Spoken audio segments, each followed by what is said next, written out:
ನಮಸ್ಕಾರ ಸ್ನೇಹಿತರೆ, ರೇಖಾ ಕ್ರಿಯೇಟಿವಿಟಿ ಚಾನಲ್ಗೆ ಸ್ವಾಗತ. ಬನ್ನಿ, ಎಲ್ಲ ಹೇಗಿದ್ದೀರಾ? ಎಲ್ಲ ಚೆನ್ನಾಗಿದ್ದೀರಾ? ನಾನು ಕೂಡ ಚೆನ್ನಾಗಿದ್ದೀನಿ. ಹಬ್ಬದ ತಯಾರಿ ಎಲ್ಲ ಹೇಗೆ ನಡೀತಾ ಇದೆ? ತುಂಬ ಚೆನ್ನಾಗಿ ನಡೀತಾ ಇರಬೇಕಲ್ವ?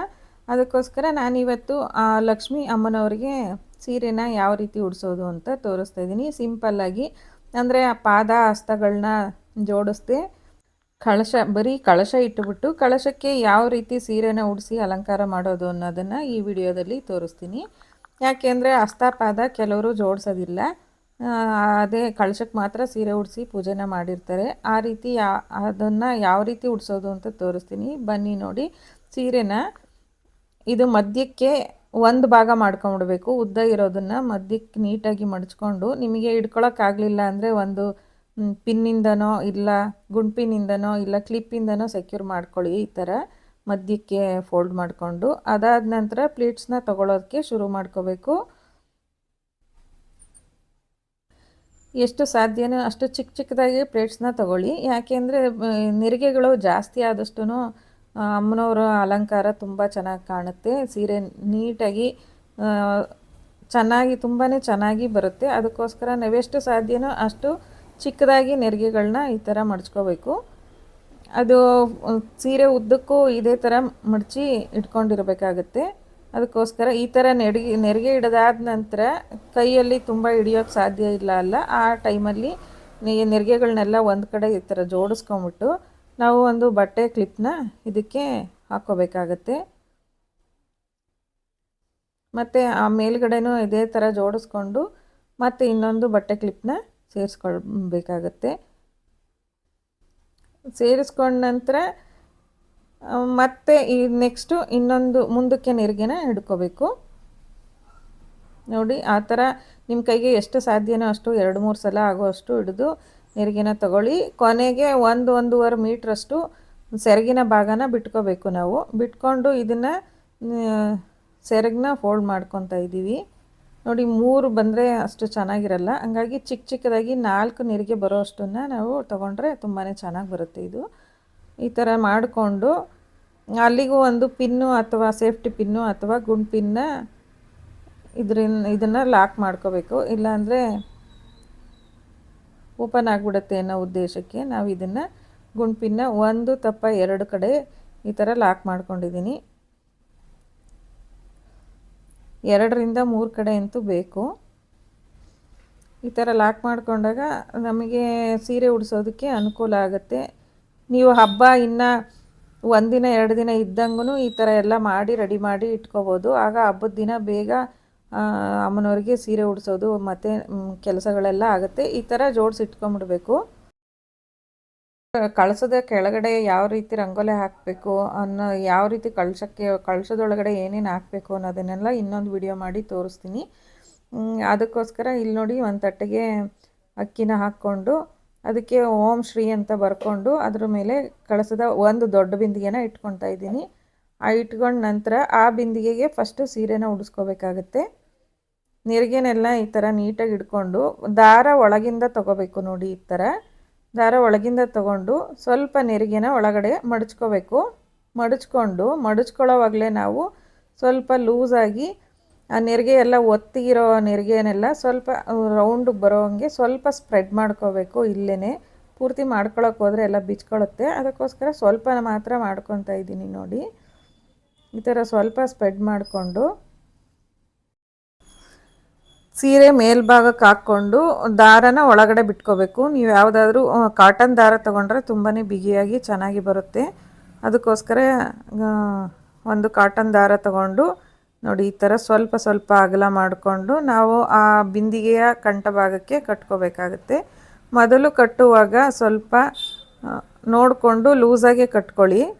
ಒಂದೇ ಸಲ ಬಿಗಿ ಮಾಡಿಕೊಂಡ್ರೆ ನಾವು ಈ ನೆರಿಗೆನೆಲ್ಲ ಅದು ಸರಿ ಮಾಡೋದಕ್ಕೆ ಸ್ವಲ್ಪ ಕಷ್ಟ ಆಗುತ್ತೆ. ಹಂಗಾಗಿ ಫಸ್ಟು ಸ್ವಲ್ಪ ದಾರನ ಲೂಸಾಗಿ ಕಟ್ಕೋಬೇಕಾಗುತ್ತೆ. ಬಿಂದಿಗೆ ಹಲಗಾಡದೇ ಇರೋ ಥರ ನೀವು ಬಿಂದಿಗೆಗೆ ನೀರು ತುಂಬ್ಕೋತಿರೋ ಇಲ್ಲ ಅಕ್ಕಿ ತುಂಬ್ತಿರೋ ಬೇಳೆ ತುಂಬ್ತಿರೋ ಅದನ್ನು ತುಂಬಿಟ್ಕೊಂಡ್ರೆ ಬಿಂದಿಗೆ ಹಲಗಾಡಲ್ಲ. ಅದಾದ ನಂತರ ಲೂಸಾಗಿ ದಾರ ಇರೋವಾಗಲೇ ಈ ಥರ ಎಲ್ಲ ನೆರಿಗೆಗಳನ್ನೆಲ್ಲ ಅಗಲಿಸ್ಕೊಂಡು ಎಲ್ಲ ಒಂದು ಕಡೆ ಚೆನ್ನಾಗಿ ಕಾಣೋ ಥರ ನಾವು ಅರೇಂಜ್ನ ಮಾಡ್ಕೋಬೇಕು. ಈ ಥರ ಎಲ್ಲ ಹತ್ರ ಇರೋದನ್ನೆಲ್ಲ ತೆಗೆದು ನೋಡೋದಕ್ಕೆ ಚೆನ್ನಾಗಿ ಕಾಣೋ ಥರ ಎಲ್ಲ ಕಡೆ ಇದನ್ನು ನೆರಿಗೆನ ಅರೇಂಜ್ ಮಾಡ್ಕೋಬೇಕಾಗುತ್ತೆ. ಸ್ವಲ್ಪ ಸಮಾಧಾನದಿಂದ ಮಾಡಿದಾಗ ಇದು ತುಂಬಾ ಚೆನ್ನಾಗಿ ಬರುತ್ತೆ. ಅರ್ಜೆಂಟ್ ಮಾಡೋಕ್ಕೆ ಹೋದಾಗ ಆಗಲ್ಲ. ಅದಕ್ಕೋಸ್ಕರ ನಾವು ಹಬ್ಬ ಇನ್ನು ನಾಳೆ ಒಂದಿನ ಇರೋವಾಗಲೇ ಈ ಥರ ಎಲ್ಲ ನೆರಿಗೆ ಕೂರಿಸಿ ಇಟ್ಕೊಂಡು ಕಳಶ ರೆಡಿ ಮಾಡೋದೊಂದು ಬಿಟ್ಕೊಂಡ್ರೂ ನಡೆಯುತ್ತೆ, ಬೇಗ ಆಗತ್ತೆ.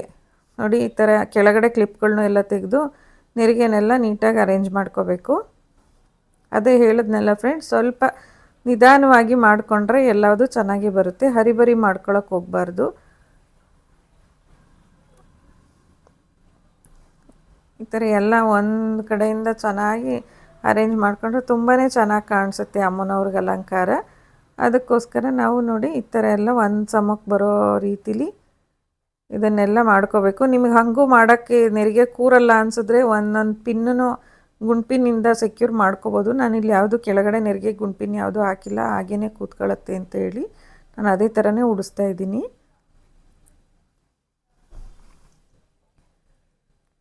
ಈ ಥರ ಎಲ್ಲ ಆದ ನಂತರ ಸ್ವಲ್ಪ ಗಟ್ಟಿಯಾಗಿ ಕಟ್ಕೋಬೇಕು. ಅವಾಗ ಆದಮೇಲೆ ಮೇಲ್ಗಡೆ ಚಿಕ್ಕದನ್ನ ಕಳಸದ ಚೊಂಬಿಡೋದಕ್ಕೋಸ್ಕರ ಅಲುಗಾಡುತ್ತೆ ಅನ್ನೋ ಉದ್ದೇಶಕ್ಕೆ ನಾನು ನೋಡಿ ಇಲ್ಲಿ ಡಬಲ್ ಗಮ್ ಟೇಪ್ನ ಹಾಕ್ತಾಯಿದ್ದೀನಿ.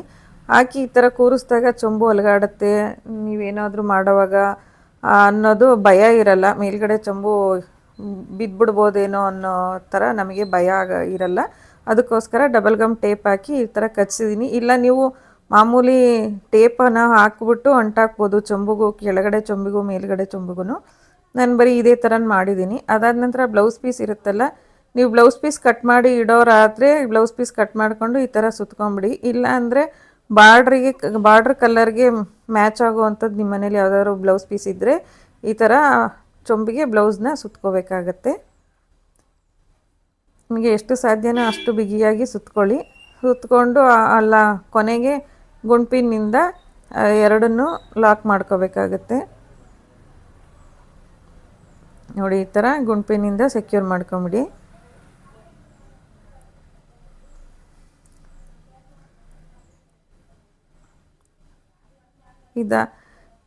ಇದಾದಮೇಲೆ ನೀವು ಯಾವ ಕಡೆ ಬೇಕಾದರೂ ತಿರುಗಿಸ್ಕೋಬೋದು. ಆಮೇಲೆ ನೀವು ಹೆಂಗೆ ಇರುತ್ತೆ ಅನ್ನೋದು ನೋಡಿ.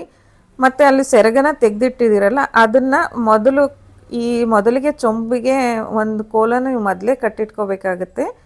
ಆ ಪಕ್ಕದಲ್ಲಿರೋ ಸೆರಗನ್ನ ಒಂದು ಕಡೆ ಆ ಕೋಲ್ ಕಟ್ಟಿರೋದ್ರ ಮೇಲೆ ತೊಗೊಂಡು ಮತ್ತು ಹಿಂದುಗಡೆಯಿಂದ ತೊಗೊಂಡು ಆ ಸೆರಗನ್ನೇ ತೆಗೆದು ಮುಂದಕ್ಕೆ ಹಾಕ್ತಾಯಿದ್ದೀನಿ. ನೋಡಿ, ತುಂಬ ಉದ್ದ ಬಿಟ್ಕೊಳ್ಳೋದು ಬೇಡ. ಸೆರಗನ್ನ ತುಂಬ ಉದ್ದ ಬಿಟ್ಟರೆ ಚೆನ್ನಾಗಿ ಕಾಣಿಸೋದಿಲ್ಲ. ಸ್ವಲ್ಪ ನೆರಿಗೆನೂ ಸೀರೆ ನಾವು ಉಡಿಸಿರೋ ಸೀರೆ ಅಲಂಕಾರನೂ ಕಾಣಬೇಕು. ಆ ರೀತಿಯಾಗಿ ಈ ಥರ ಸ್ಪ್ರೆಡ್ ಮಾಡಿಕೊಂಡು ಅಲ್ಲಿಗೆ ಒಂದು ದಾರದಿಂದ ಮೊದಲು ಸೊಂಟಕ್ಕೆ ಸ್ವಲ್ಪ ಸೊಂಟದ ಶೇಪು ಆಕಾರ ಬರೋದಕ್ಕೆ ಅಂತ ಹೇಳಿ ಒಂದು ದಾರದಿಂದ ಇದನ್ನೆಲ್ಲ ಈ ಥರ ಅರೇಂಜ್ ಮಾಡಿಕೊಂಡು ಕಟ್ಕೊಂಬಿಡ್ಬೇಕಾಗತ್ತೆ. ಇದು ಕಟ್ಟಿದ ಮೇಲೆ ಅರೇಂಜ್ ಮಾಡೋಕ್ಕಾಗಲ್ಲ. ಅದಕ್ಕೋಸ್ಕರ ನಾವು ಮೊದಲೇ ಸ್ವಲ್ಪ ಅರೇಂಜ್ ಮಾಡಿಕೊಂಡೇ ಕಟ್ಕೋಬೇಕಾಗತ್ತೆ. ನೋಡಿ, ಇದಾದಮೇಲೆ ಮೊದಲಿಗೆ ಒಂದು ದಾರದಿಂದ ಕಟ್ಕೋಬೇಕು. ನೋಡಿ, ಕಟ್ಕೊಂಡಿದ ತಕ್ಷಣ ಇದು ಒಂದು ಆಕಾರ ಬಂದುಬಿಡ್ತು ಸೊಂಟದ್ದು.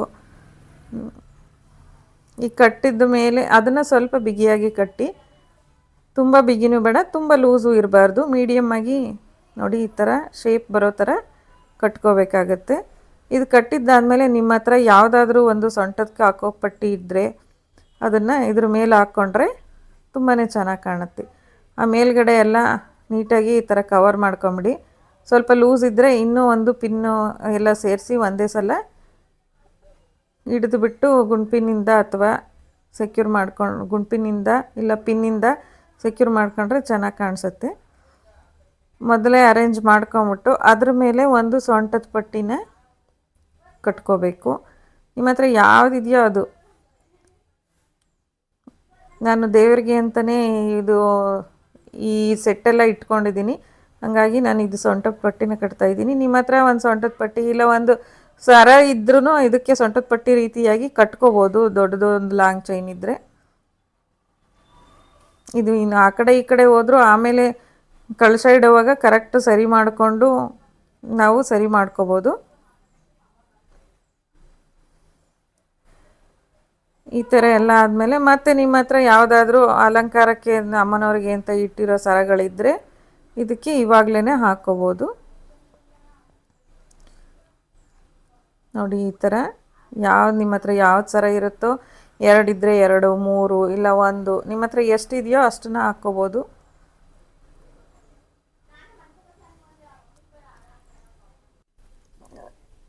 ನಾನಿಲ್ಲಿ ಅಮ್ಮನವರಿಗೆ ಅಂತಲೇ ಸೆಟ್ಟನ್ನ ತಂದಿಟ್ಕೊಂಡಿದ್ದೀನಿ. ಅದರಲ್ಲಿ 3 ಸರಗಳಿದೆ. ಹಾಗಾಗಿ 3 ಹಾಕಿದ್ರೆ ತುಂಬ ಚೆನ್ನಾಗಿ ಕಾಣುತ್ತೆ ಅಂತ ನಾನು 3 ಸರದಿಂದನೂ ಅಲಂಕಾರನ ಮಾಡ್ಕೊತಾ ಇದ್ದೀನಿ.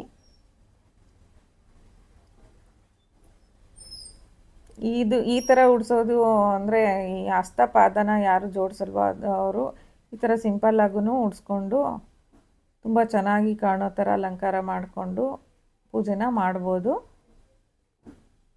ಬೇಕಂದರೆ ಇದಕ್ಕೆ ಹಸ್ತಪಾದನೂ ಸಹ ಸೇರಿಸ್ಕೋಬೋದು. ನೋಡಿ ಸರಗಳೆಲ್ಲ ಸರಿ ಮಾಡ್ಕೊಂಡ್ಮೇಲೆ ಒಂದು ಎಷ್ಟು ಲಕ್ಷಣವಾಗಿ ಕಾಣ್ತಾ ಇದೆ ಅಂತ ಅನ್ನಿಸ್ತಾ ಇದೆ. ನಿಮ್ಮ ಹತ್ರ ಯಾವ ಸರ ಇದೆಯೋ ಇದೇ ಹಾಕಬೇಕು ಅಂತ ಏನಿಲ್ಲ. ನಿಮಗೆ ಹೆಂಗೆ ಮನಸ್ಸು ಬರುತ್ತೋ ಯಾವ ರೀತಿ ಅಲಂಕಾರ ಮಾಡಬೇಕೋ ಮಾಡಿ ಅದ್ರ ಮೇಲೊಂದು ತೆಂಗಿನಕಾಯಿ, ಅದಕ್ಕೆ ಮಾವಿನ ಸೊಪ್ಪು, ವಿಳೆದೆಲೆ ಎಲ್ಲ ಇಟ್ಟು ತೆಂಗಿನಕಾಯಿ ಇಟ್ಟು ಅಮ್ಮನವರ ಮುಖವಾಡ ಅಂತ ಕರಿತೀವಿ, ಮುಖಪದ್ಮ ಅಂತಲೂ ಕರಿತೀವಿ. ಅದನ್ನು ಇಟ್ಬಿಟ್ಟು ಈ ಥರ ನಿಮಗೆ ಯಾವ ರೀತಿ ಬೇಕು ಅಂದರೆ ಆ ರೀತಿ ಅಲಂಕಾರನ ಮಾಡ್ಕೋಬೋದು. ನೋಡಿ ಅಲಂಕಾರ ಮಾಡಿದ ನಂತರ ಅಮ್ಮನವರು ಈ ಥರ ಸುಂದರವಾಗಿ ಕಾಣಿಸ್ತಾ ಇದ್ದಾರೆ.